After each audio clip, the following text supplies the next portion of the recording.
Greetings friends. Thanks for stopping by for a visit. If you enjoy the video, please subscribe. I don't really know why I'm writing this here, or even if anyone will believe it, but something about it has been sitting in my head all week like a noise I can't quite tune out. I grew up in a house that, looking back, never felt entirely normal. Not in the creepy old house with a basement, way people usually mean. It was more subtle than that. Like the place was aware of us in some low-level background kind of way, and we were just too young to notice it properly. I never would have described it like that as a kid though. Back then it was just home. This was in a small region where older people still talked about house spirits sometimes. Not seriously, at least not out loud. More like half-jokes you'd hear from grandparents or neighbors when something fell over by itself or the dog refused to go into a room. Stuff like that. I always thought it was just cultural flavor, nothing more. But I keep coming back to it now because of three specific memories. They don't feel connected at first, but they sit together in my head in a way I can't really separate anymore. Two of them are, honestly, kind of gentle. Almost like whatever it was in that house was looking after us, or at least tolerating us. The third one is harder to explain away like that. I had an older brother, he's still around, and we've talked about it a couple times as adults but never in depth. He remembers different angles of it, which is part of what makes it worse somehow. Like we're filling in gaps in the same story without meaning to.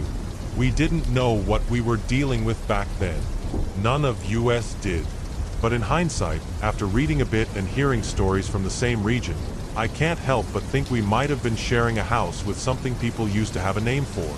The first memory is the one I always used to laugh off when I thought about it at all.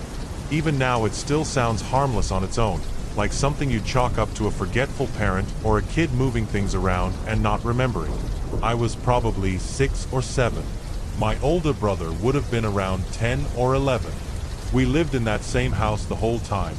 The old one with a long hallway that always creaked in the same spot no matter how careful you walked. The kitchen was small but always warm, even in winter. That's where most of this happened. It started with food going missing. Not in a dramatic way, just little things. A loaf of bread my mom swore she just bought would be half gone when she hadn't used it yet. Apples would be stacked in a neat little pyramid in the corner of the pantry, like someone had taken the time to organize them. Once she found a spoon she thought she'd lost for weeks sitting perfectly centered inside an empty bowl on the counter. At first she blamed my brother and I. That was normal. Kids mess with stuff, right? But my brother was the type who would argue his innocence way too hard and too fast, so it actually made her more suspicious of him than me. I mostly just remember being confused by it. There was one night I still think about more than the others. I got up to go to the bathroom and passed the kitchen on the way. The light under the fridge was on, that soft glow you only really notice when everything else is dark. I remember pausing because I thought I saw something move near the pantry door. Not like a person exactly. More like the air shifting wrong for a second. I didn't go in. I just stood there holding the hallway wall until it felt normal again and went back to bed. The next morning my mom was weirdly calm but focused. She was opening cupboards and muttering to herself. My dad was drinking coffee and pretending not to care, like usual. My brother was already eating cereal at the table. Then my mom asked who had been reorganizing the pantry again. Nobody answered. She opened it and started pulling things out one by one. The canned goods were stacked by size. The bread was pushed to the back like it had been rotated so the older one was in front. Even the salt and sugar containers were aligned neatly, labels facing forward. Not in a way a tired adult would do it quickly, but like someone had taken their time and cared about doing it right. My dad finally said something like maybe she did it herself and forgot, which made her get annoyed. My brother laughed and said it was probably the house being tidy on its own, which got him a warning look but also kind of broke the tension. What stuck with me wasn't just that things were moved. It was the feeling my mom had while looking at it. She wasn't scared. Not really. She was off balance. Like the normal explanations weren't fitting, but she didn't want to admit that out loud. After that, things kept happening in small ways. Never anything destructive. Just subtle corrections. Missing items showing up where they were supposed to be. Chairs pushed back in after someone forgot. Once, I remember my shoe being placed neatly by the door, even though I swear I left it in the middle of the hallway. At the time, nobody called it anything. It was just weird house stuff. But now, when I think about it, it doesn't feel like randomness. It feels like something was keeping track of how the house was supposed to be. Like it had a version of order in its head, and it would quietly fix things when we drifted too far from it. The second memory is the one my brother brings up first whenever we even lightly touch this topic. I think that says something on its own. It was winter, one of those deep ones where the world outside just turns into static. Snow packed so tight against the windows that the light coming in looked filtered, almost gray even during the day. The house always felt louder in winter too.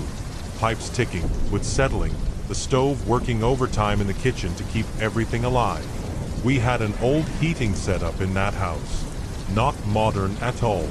The kind of system adults always said worked fine, while also occasionally checking it twice more than they admitted. I didn't understand any of it at the time. Just that heat came from somewhere in the walls, and sometimes you could hear it breathing. That night started normal enough. My brother and I were in his room. He had a small desk lamp on even though it was late, probably reading something he wasn't supposed to stay up for.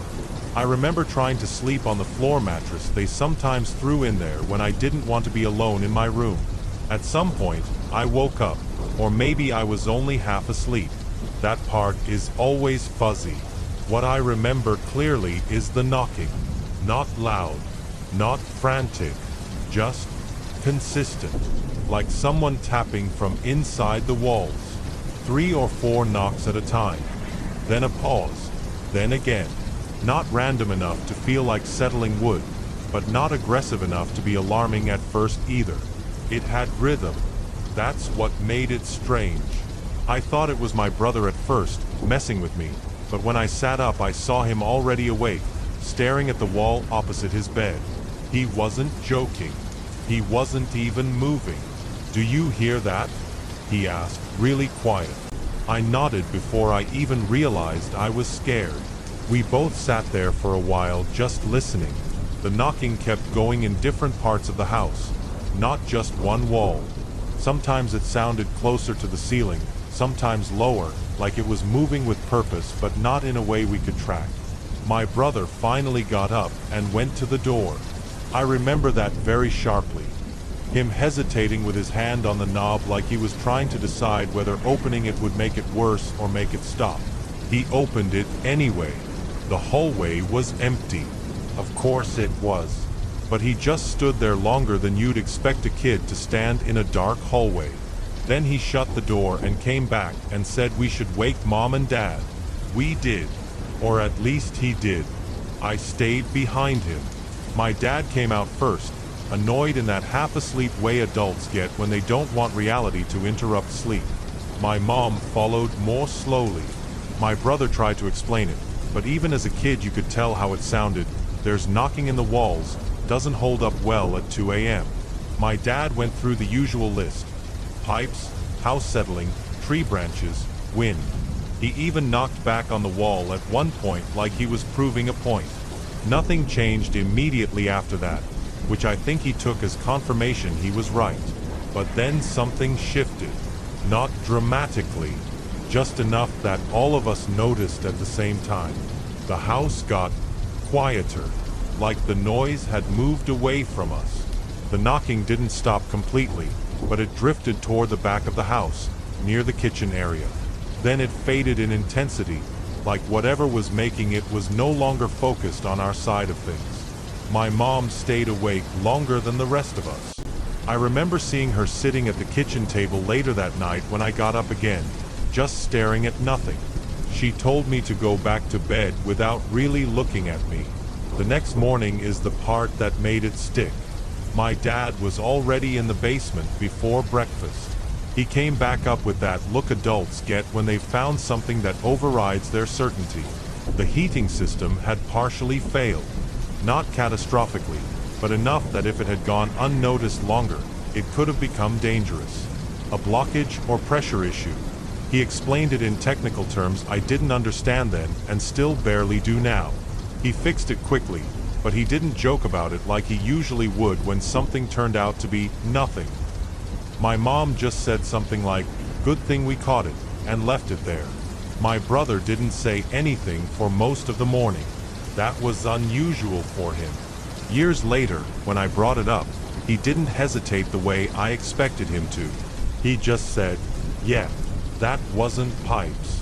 And the strange part is, I don't think he meant it in a dramatic way.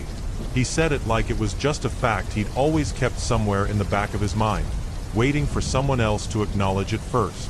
That's the memory that makes it harder to dismiss the rest. Because if it was just a mechanical issue, then the timing was a coincidence. But if it wasn't, then whatever was in that house that first time wasn't just being quiet or helpful. It was warning us. The third memory is the one I don't like sitting with for too long. Not because it's the most dramatic, but because it feels the least explainable in any clean way. The first two memories could be softened into coincidence if you really wanted to. This one doesn't sit as comfortably in that category. It happened a few years later, when things in the house were already different, though I didn't have language for that at the time. My parents were arguing more often. Nothing explosive, just that constant low-pressure tension that fills rooms even when nobody is speaking. You start noticing it as a kid before you understand what it is. My brother and I were old enough by then to mostly stay out of the way. I remember the house feeling heavier that season. Not physically, obviously, but like the air didn't reset properly when people left a room. Even the usual small house noises felt sharper. Doors closing harder than they should.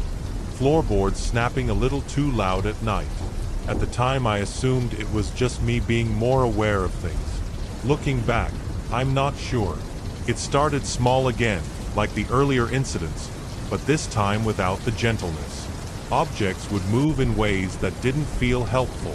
A glass would be found shattered on the kitchen floor, even though no one had been in there.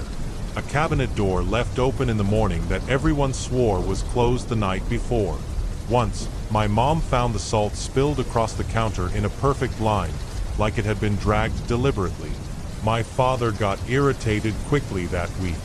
I remember him blaming us for things more than usual, even when it didn't make sense. My brother took most of it, as he usually did when my dad was in a mood. I stayed quiet, trying to make myself smaller in rooms. The turning point was the night my brother started refusing to sleep alone. He didn't say it dramatically, just came into my room one evening and asked if I could stay in his instead. When I asked why, he shrugged and said, "It's doing stuff again."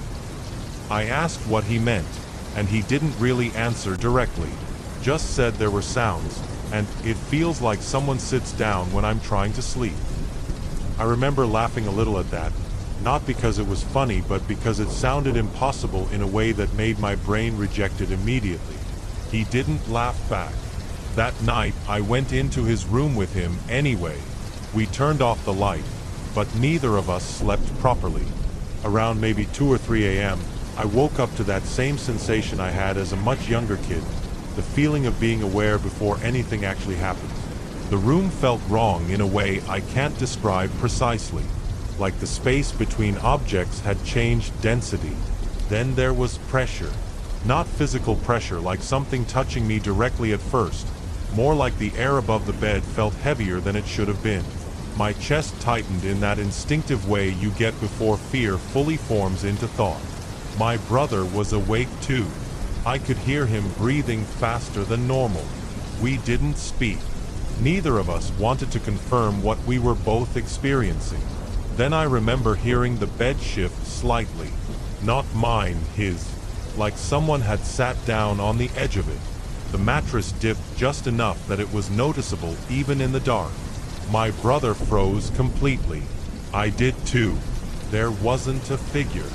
I didn't see anything. That part matters. It wasn't visual. It was spatial. Like the room had accounted for an extra presence without showing it. My brother finally moved first. He sat up abruptly and turned on the bedside lamp. The light changed everything instantly, like a switch had been thrown in reality itself. The room looked normal again. Empty. Ordinary. Just a bed, a desk, clothes on a chair. But neither of us relaxed. He said very quietly, "Did you feel that?" I didn't answer immediately. Then I nodded. After that, things escalated for a short period. Not constantly, but in bursts. Doors would slam at night with no draft. Footsteps in the hallway when everyone was in their rooms. One night my mom came into the living room pale and said she heard whispering near the kitchen, though she wouldn't repeat what she thought she heard. My dad got angry in a different way during this time. Not dismissive anymore, but frustrated, like he was fighting something he couldn't locate. He checked the house more than once at night. I remember him standing in the hallway with a flashlight, looking almost embarrassed to be doing it, like he didn't want anyone to know he was even slightly unsettled. The worst moment for me wasn't even the loudest one. It was one night when I woke up and the feeling was already there before anything happened. Like the room was waiting. I remember lying still and thinking very clearly, without words, that I didn't want to see whatever was there. Not because I expected something monstrous, but because I felt like it would be indifferent. Eventually, it stopped. Not gradually, just tapered off over a few days until the house felt normal again. The tension in the air loosened, the noises returned to baseline. My brother stopped coming into my room at night. No explanation, no resolution. Just silence where there hadn't been silence before. Nobody in my family ever talked about that period directly again. Not in any meaningful way. And that's what makes it stick in my memory the most. Not the events themselves, but the way they were collectively set down afterward. Like everyone agreed, without saying it out loud, that whatever had been happening in the house didn't need to be categorized. It just needed to be endured until it passed. At the time, I thought we had just gone through a strange phase in an old house. Now, I'm not so sure it ever was just the house. It wasn't until I was much older that I even had a framework for what any of this might have been. For a long time, those memories just sat there as weird childhood stuff. The kind of thing you don't bring up because it sounds like you're trying too hard to make your past interesting. Even in my own head, I kept them separated. Pantry thing equals odd but harmless. Winter knocking equals probably heating issue. That third period, I just didn't touch it much at all. Then a few years ago, I started reading more into regional folklore, mostly out of boredom at first. Old Slavic stories, local legends, things like that. My family is from an area where those stories didn't completely disappear. People still half-reference them sometimes, especially older generations. Not in a serious way, but not entirely joking either. That's when I first came across the idea of household spirits, specifically the Domovoi. I remember stopping when I read the description, because it didn't feel like discovering something new. It felt more like recognizing something I had already seen but never had a name for. The idea that every home has a kind of resident presence, tied to the household itself rather than any single person. Something that responds to how the home is treated. Order, respect, conflict, neglect, that kind of thing. I don't want to oversell it. I'm not saying I suddenly believe in it in a literal sense, but the overlap was uncomfortable in a very specific way. The patterns lined up too cleanly in my memory. Helpful, almost corrective behavior in the pantry incident. A warning tied to danger in the winter memory. And then that later period where the house felt reactive, almost hostile, when the emotional tone in the home shifted. Even the physical details people associate with Domovoi stories. Noises in walls, footsteps at night, pressure or presence near sleeping people, things moving without clear cause. Those were exactly the kinds of things I dismissed individually, but which now felt like they belonged to the same category of experience in hindsight. I also started noticing something else when I talked to older relatives from the same region. Not full stories, never that direct, but these casual remarks. Things like old houses have their own mood, or don't anger the house. The way they said it didn't sound like metaphor to them, even if they were smiling while saying it. It sounded like inherited language for describing something people didn't fully want to define. What made it more complicated was realizing how differently people interpret the same kinds of experiences. I've told fragments of these memories to a few people over the years, and the responses always fall into very clean categories. Either it's dismissed as imagination or coincidence, or it's treated like confirmation of something supernatural. Neither reaction really fits how it feels from the inside. From the inside, it's more ambiguous than that. It doesn't feel like a ghost was definitely there.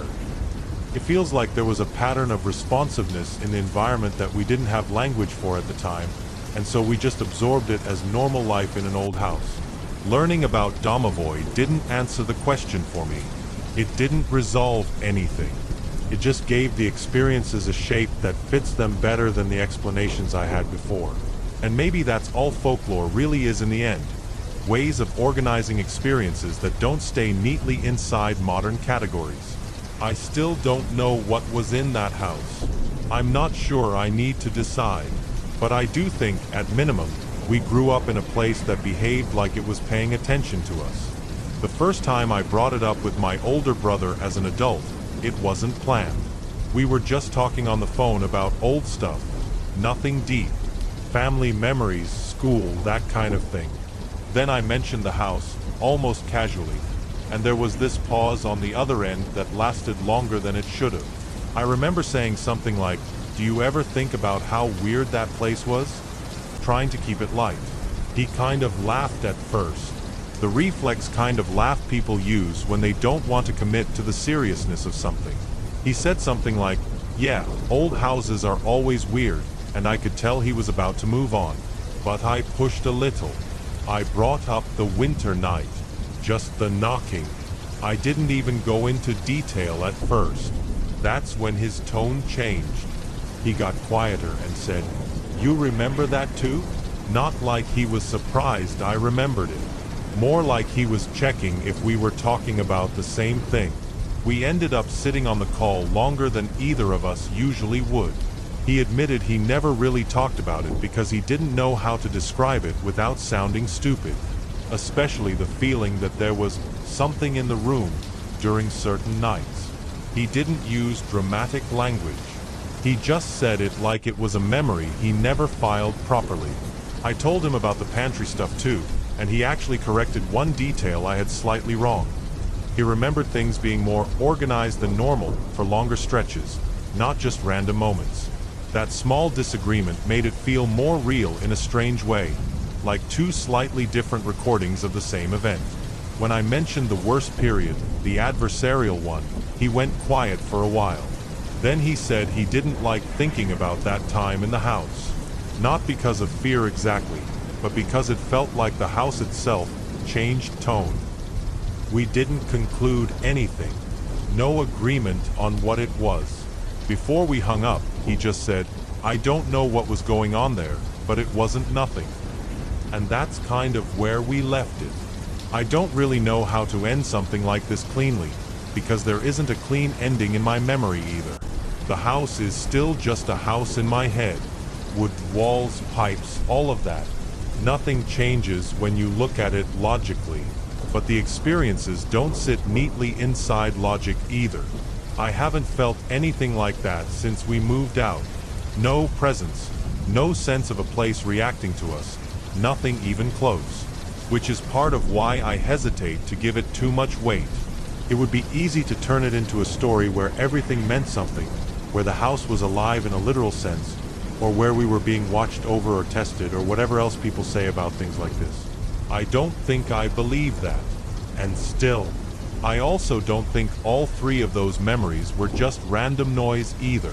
They felt connected in a way I can't fully explain without sounding like I'm trying too hard to make meaning out of childhood. Maybe it was just an old house with bad wiring, strange acoustics, and a family going through phases they didn't understand at the time. Or maybe it was something older than that, something people used to have a name for because they needed a way to talk about it. Either way, I don't think I'll ever shake the feeling that that place was paying attention to us in some quiet, unspoken way. And I guess that's all I can really say about it.